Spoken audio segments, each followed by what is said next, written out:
Hello friends, welcome to my channel. আজকে আমি তোমাদের করে দেখাবো মজাদার ছোলার ডালের রেসিপি। এর জন্য আমি 200 গ্রাম ছোলার ডাল নিয়েছি।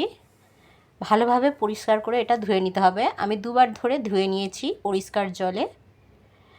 ভালোভাবে ধুয়ে নেবার পর এটা আমি সিটি মেরে নেবো, মানে সিদ্ধ করার জন্য। এবার পরিষ্কার আবার 1 মগ জল দিলাম, দিয়ে আমি প্রেশার কুকারটা ওভেনে বসিয়ে দিলাম।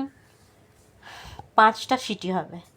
5টা সিটি হওয়ার পর এটা সিদ্ধ হয়ে যাবে। এরপর আমি নিয়েছি 4টে মাঝারি সাইজের আলু, যেটা খোলা সমেত ডুমো ডুমো করে আমি কেটে নেব। দেখো বন্ধুরা, আমি কিভাবে এটা কেটে নিচ্ছি। এইভাবে আমি কেটে নেব। এখানে মিষ্টির দোকানে যেভাবে ছোলার ডাল তৈরি করা হয় সেইভাবে আমি করে দেখাবো। আলুগুলো ভালোভাবে পরিষ্কার করে ধুয়ে নিয়েছি। ইতিমধ্যে আমার ছোলার ডাল সিদ্ধ হয়ে গেছে।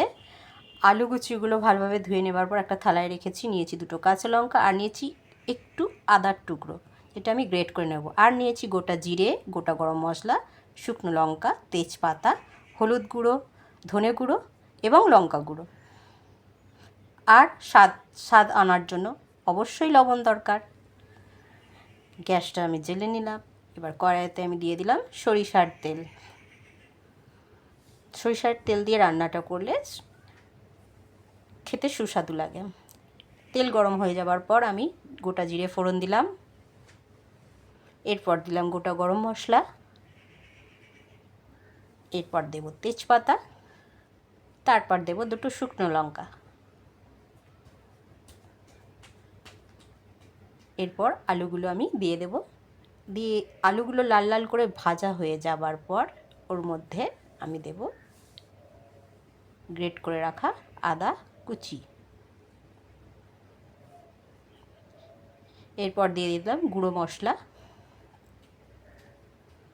ভালোভাবে কষিয়ে নিলাম। স্বাদ আনার জন্য লবণ দিলাম। এবার সিদ্ধ করে রাখা ছোলার ডালটা দিয়ে দিলাম। দিয়ে ভালোভাবে নাড়িয়ে চাড়িয়ে কষিয়ে নিলাম। এরপর আমি জল দিয়ে দিলাম। ভালোভাবে নাড়িয়ে চাড়িয়ে নিয়ে এবার আমি একটা ঢাকনা দিয়ে দিলাম। কিছুক্ষণ ফোটার পর ওর মধ্যে আমি চিনি ছড়িয়ে দিলাম, আর ঘরে তৈরি করা গরম মশলার গুঁড়ো দিলাম। আমার ছোলার ডালের রেসিপি একদম রেডি। লুচি এবং পরোটার সঙ্গে একদম জমে যাবে। Tata, bye bye.